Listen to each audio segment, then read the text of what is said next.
Sir ಈಗ ಮೂರು list ಹೆಂಗ್ ನಡೀತದ ಸರ್? ಸ್ವಲ್ಪ ಹೇಳ್ರಿ ಸರ್, ಹೆಂಗ್ ಸಂಪುಟದ ಏನ್ ಹೆಂಗ್ ನಡೀತದ ಸರ್? ಯಾರು ರಾಹುಲ್ ಗಾಂಧಿ ಅವರೇ ಸರ್ ಫೈನಲ್ ಎಲ್ಲ, ಅಥವಾ ಎಲ್ಲಾರ್ದು ಒಂದೊಂದು ಪಟ್ಟಿ ಇರ್ತದ ಸರ್? ಟಿಕ್ ಹಾಕ್ತಾರ ಸಿದ್ದರಾಮಯ್ಯನವರಲ್ಲಿ tick tick tick tick DK ಹಿಂಗಾಗುತ್ತೆ, ಹೆಂಗಾಗುತ್ತೆ ಸರ್ ಅದು? ನಮ್ಮ ಪಕ್ಷದಲ್ಲಿ ಇಂಟರ್ನಲ್ ಡೆಮಾಕ್ರಸಿ ಇದೆ.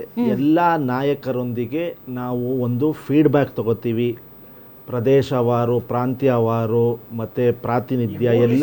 ಒಂದ್ ನಿಮಿಷ ಏನ್ರಿ ನೀವು ಮಾತೇ ಮುಗಿಸಿಲ್ಲ ಅಲ್ಲ, ಏನ್ ಇನ್ನೂ ಅವ್ರ ಮಾತೇ ಓಪನ್ ಆಗಿಲ್ಲ, ಏನ್ ಕಂಡು ಹಿಡಿದ್ರಿ ಮಾತಾಡ ಲೋಪ ಏನ್ ಕಂಡು ಹಿಡಿದ್ರಿ? ಅಂದ್ರೆ ಯಾರಾದ್ರೂ ಅಲ್ಲ ಸ್ಟ್ರಾಟಜಿ ಯಾರಾದ್ರೂ ಮಾತಾಡುವಾಗ ಮಧ್ಯ ಬಾಯಿ ಹಾಕಿ ಬಿಡ್ಬೇಕು ಅನ್ನೋದೇನ್ ತೀರ್ಮಾನ ಮಾಡ್ಕೊಂಡು ಬಂದಿರ್ತೀರಿ?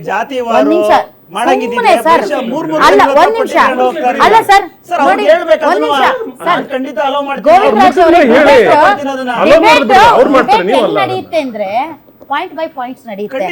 ಅದು ಬಿಟ್ಬಿಟ್ಟು ನೀನ್ ಮಾತಾಡಕ್ ಬಿಡಲ್ಲ, ನಾನು ಮಧ್ಯ ಬಾಯಿ ಹಾಕ್ತೀನಿ ಅಂದ್ರೆ ಅದಲ್ಲ. ದಯವಿಟ್ಟು ಸುಮ್ಮನೆ ಇರ್ತೀರಾ? ಈಗ ಬಿಡ್ತೀರಿಲ್ಲ ನೀವು? ನೋಡಿ ಮೇಡಮ್, ರಾಜ್ಯದಲ್ಲಿ ನಮ್ಮ ಉನ್ನತ ನಾಯಕರು ಸಿದ್ದರಾಮಯ್ಯನವರು ಒಬ್ಬರು, ಬಿ ಕೆ ಹರಿಪ್ರಸಾದ್ ನಮ್ಮ ಪಕ್ಷದ ಅಧ್ಯಕ್ಷರು, ಮುಖ್ಯಮಂತ್ರಿಗಳು, ನಮ್ಮ ಉನ್ನತ ಒಂದು ಪಕ್ಷದ ಅಧ್ಯಕ್ಷರಾದ ಮಲ್ಲಿಕಾರ್ಜುನ್ ಖರ್ಗೆ ಸಾಹೇಬರು, 4 ಜನನು ಕೂತ್ಕೊಂಡು ಒಂದು ಲಿಸ್ಟು ನೋಡಿ ಮೇಡಮ್, 4 ಜನನು ಕೂತ್ಕೊಂಡು ಒಂದು ಕನ್ಸೆನ್ಸ್ಗೆ ಬರ್ತಾರೆ.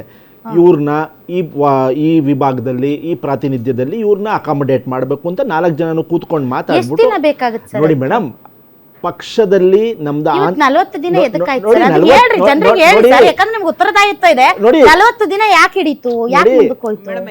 ಒಂದ್ ನಿಮಿಷ ದಯವಿಟ್ಟು ನೋಡಿ, ನೀವು ಮಾತಾಡ್ಬೇಕಾದ್ರೆ ನಾ ಮಾತಾಡ್ತೀನಿ. ಒಬ್ರು ಮಾತಾಡುವಾಗ ನೀವು ಹಿಂಗ್ ಮಾತಾಡಿದ್ರೆ ಬರ್ಬೇಕು ಡಿಬೇಟ್. ಆಯ್ತು ಮೇಡಮ್, ನೀವೇ ಮಾತಾಡಿ, ಅವರೇ ಮಾತಾಡ್ಕೊಳ್ಳಿ. ಹೇಳಿ ಮೇಡಮ್. ಈಗ ಅವ್ರು ಪುಂಖವಾಗಿ ಸುಳ್ಳು ಹೇಳ್ತಿದ್ರೆ ನಾವ್ ಎಷ್ಟಂತ ಕೇಳ್ಕೊಳ್ಳೋದು. ಈಗ ಅವ್ರ ಏನ್ ಹೇಳಿದ್ರು 4 ಜನನು ಫೈನಲ್ ಮಾಡ್ತಾರೆ ಅಂತ ಅಂದ್ರು. ಈಗ ಅವ್ರ ಹತ್ರ 30 ಇದೆಯೋ, 3 ಇದೆಯೋ ಲಿಸ್ಟ್, 30 ಇದೆಯೋ ಯಾರಿಗ್ ಗೊತ್ತು? ನಮಗೆ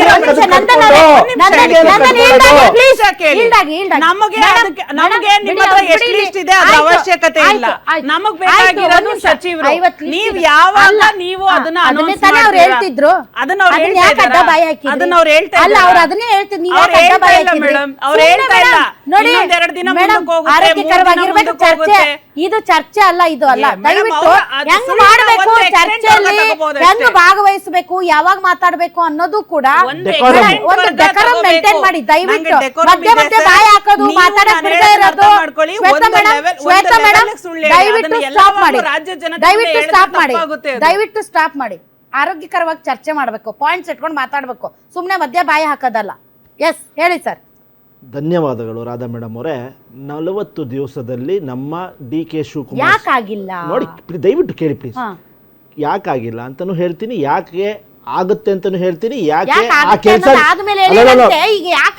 ನೋಡಿ, ಜೂನ್ 3ನೇ ತಾರೀಕು ನಮ್ಮ ನಾಯಕರು ಡಿ ಕೆ ಶಿವಕುಮಾರ್ ಸಾಹೇಬರು ಪ್ರಮಾಣ ವಚನ ತಗೊಂಡ್ರು. 14 ಜನ ಒಂದು ಸ್ಮಾಲ್ ಸೈಜ್ ಸಂಪುಟ ರಚನೆ ಮಾಡಿದ್ರು. ಕನ್ಸಲ್ಟೇಷನ್ ಮಾಡಿಬಿಟ್ಟು ಒಂದು ಯೂತು, ಮಹಿಳೆಯರು, ಎಲ್ಲ ಜಾತಿವಾರು, ವಿಭಾಗವಾರು, ಪ್ರಾಂತ್ಯವಾರು ಆದ್ಯತೆ ನೀಡಿ ಒಂದು ಹೇಗೆ ನಮ್ಮ ಸಿದ್ದರಾಮಯ್ಯನವ್ರ ನೇತೃತ್ವದಲ್ಲಿ ಸಂಪುಟ ಇತ್ತು, ಅದೇ ಥರ ಇನ್ನೊಂದು ಸಂಪುಟ ರಚನೆ ಮಾಡಿಬಿಟ್ಟು ನಾವು ಜನರಿಗೆ ಏನು ಆಶ್ವಾಸನೆ ಕೊಟ್ಟಿದ್ವಿ ಆ ನಿಟ್ಟಿನಲ್ಲಿ ಕೆಲಸ. ನೋಡಿ, ತಡ ಏನು ಆಗಿಲ್ಲ ನೋಡಿ ಮೇಡಮ್. 40 ನೋಡಿ, ಹೌದು ಮೇಡಮ್, 40 ದಿವಸ ಆಗಿದೆ. ಹಂಗನ್ಬಿಟ್ಟು ಆಡಳಿತ ಯಂತ್ರ ಏನು ಕುಸಿದಿಲ್ಲ ಅಲ್ಲ. ನೋಡಿ ಮೇಡಮ್, ಎಲ್ಲ ಸಚಿವರು ನೋಡಿ, ಎಲ್ಲ ಸಚಿವರು ಕೆಲಸ ಮಾಡ್ಕೊಂಡು ಹೋಗ್ತಾ ಇದ್ದಾರೆ. ನೋಡಿ, ತಡ ಏನಾಗಿಲ್ಲ ಮೇಡಮ್. 40 ದಿನ ಯಾಕಾಯ್ತು? ನೋಡಿ ತಡ ಏನಾಗಿಲ್ಲ. 40 ದಿನ ಆಬ್ವಿಯಸ್ಲಿ 40 ದಿನ ಜೂನ್ 3ನೇ ತಾರೀಕು ನಮ್ಮ ಡಿ ಕೆ ಶಿವಕುಮಾರ್ ಸಾಹೇಬರು ಪ್ರಮಾಣ ವಚನ ತಗೊಂಡ್ರು. ಕೆಲಸ ನಡ್ಕೊಂಡು ಹೋಗ್ತಾ ಇದೆ. ಒಂದು ದಿವಸನೂ 40 ದಿನ ಯಾಕೆ ಡಿಲೇ ಆಯ್ತು?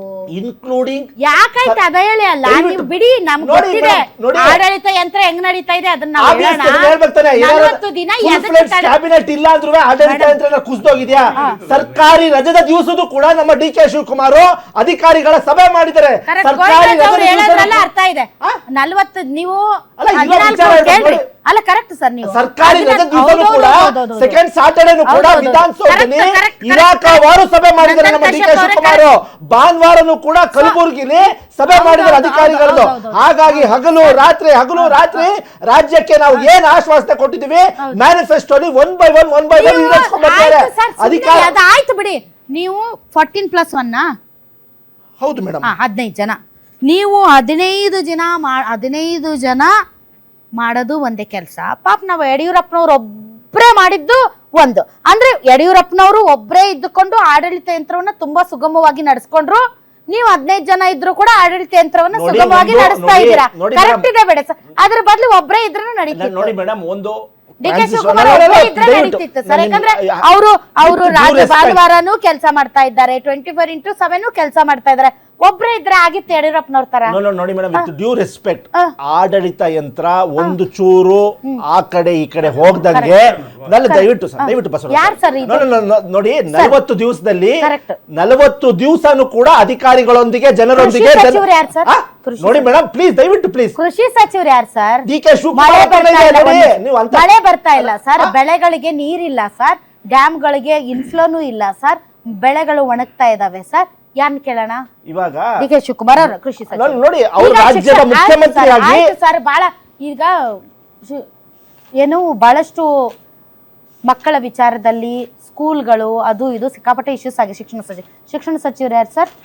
ನೋಡಿ ಮೇಡಮ್, ಒಂದು ವಾರ ಹಂಗನ್ಬಿಟ್ಟು ವರ್ಷಾನುಗಟ್ಲೆ ತಿಂಗಳಾನುಗಟ್ಲೆ ಫುಲ್ ಫ್ಲೆಡ್ಜ್ ಕ್ಯಾಬಿನೆಟ್ ಇಲ್ಲ ಸರ್ಕಾರ. ನೋಡಿ ಬಿಜೆಪಿ ಸರ್ಕಾರ ಅವಧಿಯಲ್ಲಿ ಕೇವಲ 60% ಕ್ಯಾಬಿನೆಟ್ ಇತ್ತು, 60% ಕ್ಯಾಬಿನೆಟ್ ಇತ್ತು. ದಯವಿಟ್ಟು ಅದ್ರ ಬಗ್ಗೆ ಮಾತಾಡೋಣ. ನೋಡಿ ಟ್ರಾನ್ಸಿಷನ್ ಆಗಿದೆ, ತಗೊಂಡಿದೀವಿ, ಹಂಗನ್ಬಿಟ್ಟು ಆಡಳಿತ ಯಂತ್ರ ಏನು ಹೆಚ್ಚು ಕಮ್ಮಿ ಆಗಿಲ್ಲ ಮೇಡಮ್. ರಾಧಾ ಮೇಡಮ್, ಆಡಳಿತ ಯಂತ್ರ ಹೆಚ್ಚು ಕಮ್ಮಿ ಆಗಿಲ್ಲ. ಇಲಾಖಾವಾರು, ಪ್ರಾಂತ್ಯವಾರು ಸಭೆಗಳು ಮಾಡಿಕೊಂಡು ಹಾಸ್ಟೆಲ್ಗಳಲ್ಲಿ ಬಹಳಷ್ಟು ವಿದ್ಯಾರ್ಥಿಗಳು ನಮ್ಗೆ ಕಾಲ್ ಮಾಡ್ತಾ ಇದ್ದಾರೆ, ನಮ್ಗೆ ಸರಿಯಾಗಿ ಅಡ್ಮಿಷನ್ ಸಿಗ್ತಾ ಇಲ್ಲ. ಸರಿ, ಸಮಾಜ ಕಲ್ಯಾಣ ಇಲಾಖೆ ಸಚಿವರು ಯಾರು ಸರ್? ಇನ್ನೊಂದು 3 ದಿವಸದಲ್ಲಿ ಸಮಾಜ ಕಲ್ಯಾಣ ಸಚಿವರು ಯಾರು, ಕೃಷಿ ಸಚಿವರು ಯಾರು, ಕೃಷಿ ಸಚಿವರು ಡಿ ಕೆ ಶಿವಕುಮಾರ್, ಶಿಕ್ಷಣ ಸಚಿವರು ಡಿ ಕೆ ಶಿವಕುಮಾರ್, ಸಮಾಜ ಕಲ್ಯಾಣ ಇಲಾಖೆ ಸಚಿವರು ಡಿ ಕೆ ಶಿವಕುಮಾರ್. 14 ಸಚಿವರು ಇವತ್ತು ನೋಡಿ 14 ಸಚಿವರು ಏನು ಅಧಿಕಾರ. ಡಿ ಕೆ ಶಿವಕುಮಾರ್ ಅವರು ಎಷ್ಟು ಹಾಸ್ಟೆಲ್ಗಳಿಗೆ ಭೇಟಿ ಕೊಟ್ಟಿದ್ದಾರೆ? 14 ಸಚಿವರು ಅವ್ರಿಗೆ ಏನ್ ಜವಾಬ್ದಾರಿ ವಹಿಸಿದ್ರೆ ಸಚಿವರು ಯಾರು ಸರ್? ಕೆಜೆ ಜಾರ್ಜ್ ಅವರು 7 ಸಭೆ ಮಾಡಿದ್ದಾರೆ. ಕೆಜೆ ಜಾರ್ಜ್ ಅವರು 7 ಸಭೆ ಮಾಡಿದ್ದಾರೆ. ಅವ್ರಿಗೆ ಹೌದೌದು. ಮತ್ತಿನ್ನೇನಿದೆ ಸರ್ ಜಾರ್ಜ್ ಅವ್ರಿಗೆ? ಮತ್ತೆ ಯಾವ್ದಾವ್ದಿದೆ ಸರ್? ಇದು ಇಂಧನ ಸಚಿವರಿದ್ದಾರೆ, ಉನ್ನತವಾದ ಇಂಧನ ಸಚಿವರಾಗಿ ಕೆಲಸ ಮಾಡ್ತಿದ್ದಾರೆ. ಟೂರಿಸಂ ಮಿನಿಸ್ಟರ್ ಇದ್ದಾರೆ, ಕೃಷ್ಣ ಬೈರೇಗೌಡರು ಬೆಂಗಳೂರಲ್ಲಿ ಕೆಲಸ ಮಾಡ್ತಿದ್ದಾರೆ. ನಗರಾಭಿವೃದ್ಧಿ ಸಚಿವರು ನಮ್ಮ ಯತೀಂದ್ರ ಅವ್ರು ಕೆಲಸ ಮಾಡ್ತಿದ್ದಾರೆ. ನಮ್ಮ ಡಿಸಿಎಂ ಅವರು ರೆವಿನ್ಯೂ ಮಿನಿಸ್ಟರ್ 7 ಸಭೆ ಮಾಡಿದ್ದಾರೆ. ಪ್ರಕೃತಿ ವಿಕೋಪವನ್ನ ನಿಭಾಯಿಸೋದಕ್ಕೆ ಜಾರ್ಜ್ ಅವ್ರಿಗೆ ಎಷ್ಟು ಜಿಲ್ಲೆ ಕೊಟ್ಟಿದ್ದಾರೆ ಸರ್? ನೋಡಿ, ಚಿಕ್ಕಮಂಗ್ಳೂರ್ಗೆ ಮೊನ್ನೆ ಹೋಗಿದ್ರು, ತಮಗ್ ಮಾಹಿತಿ ಇಲ್ಲ ಅಂದ್ರೆ ಕೊಡ್ತೀನಿ ಮೇಡಮ್. ಆಮೇಲೆ ಮಡಿಕೇರಿಗೆ ಹೋಗಿದ್ರು, ಮತ್ತೆ ದಾವಣಗೆರೆಗೆ ಹೋಗಿ ಸಭೆ ಮಾಡ್ಕೊಂಡ್ ಬಂದಿದ್ದಾರೆ. ನಮ್ಮ ನಿಮಿಷ, ಯತೀಂದ್ರ ಅವರು ಚಾಮರಾಜನಗರಕ್ಕೆ ಹೋಗಿ ಸಭೆ ಮಾಡ್ಕೊಂಡ್ ಬಂದಿದ್ದಾರೆ. ಯತೀಂದ್ರ ಅವರು ಚಾಮರಾಜನಗರಕ್ಕೆ ಹೋಗಿದ್ದಾರೆ, ಮೈಸೂರಿಗೆ ಹೋಗಿದ್ದಾರೆ. ನಿನ್ನೆನೂ ಕೂಡ ಮೈಸೂರಲ್ಲಿದ್ರು. ನಮ್ಮ ಡಿಸಿಎಂ ಸಾಹೇಬ್ರು, ಪರಮೇಶ್ವರ್ ಸಾಹೇಬ್ರು ಚಿತ್ರದುರ್ಗದಲ್ಲಿ 3 ಸಭೆ ಮಾಡಿದ್ದಾರೆ, ತುಮಕೂರಲ್ಲಿ 5 ಸಭೆ ಮಾಡಿದ್ದಾರೆ. ಹಾಗಾಗಿ ಎಲ್ಲಾ ಸಚಿವರು ಸಭೆ ಮಾಡ್ತಾರೆ. ನೋಡಿ, ಅದು ಪ್ರಕೃತಿ ವಿಕೋಪದ ಉಸ್ತುವಾರಿ 2-3 ಮೇಡಮ್. ನೋಡಿ, ಪ್ರಕೃತಿ ವಿಕೋಪ ಹಂಗನ್ಬಿಟ್ಟು ಮುಂದಿನ 2-3 ದಿವಸಗಳಲ್ಲಿ ಫುಲ್ ಫ್ಲೆಡ್ಜ್ ಕ್ಯಾಬಿನೆಟ್ ರಾಜ್ಯದಲ್ಲಿ ಇರುತ್ತೆ. ನಮ್ಮ ನಾಯಕರು, ನಮ್ಮ ಶಾಸಕರು ಯಾರ್ಯಾರಿಗೆ ಮಂತ್ರಿಮಂಡಲದಲ್ಲಿ ಇರ್ತಾರೋ ಅವರು ಆ ಭಾಗಕ್ಕೆ ಹೋಗಿ, ಆ ಜಿಲ್ಲೆಗೆ ಹೋಗಿ ಜನರ ಕಷ್ಟ ಸುಖಗಳನ್ನ ಕೇಳ್ತೀವಿ. ನಾವು ವಾಗ್ದಾನ ಏನ್ ಕೊಟ್ಟಿದ್ವಿ, ಆ ಪ್ರಾಮಿಸ್ ನ ಫುಲ್ಫಿಲ್ ಮಾಡ್ತೀವಿ. ನಾವು ಜನರಿಗೆ ಏನ್ ಕೊಟ್ಟಿದ್ವು ನೋಡಿ, ನಾವು ಒಬ್ಬರೇ ಮಾತಾಡ್ಬೇಕಾ? ಈಗ ಅವ್ರಿಬ್ರು ಅವಕಾಶ ಕೊಡ್ತೀವಿ. ಬಿಜೆಪಿ ಅವ್ರ ತರ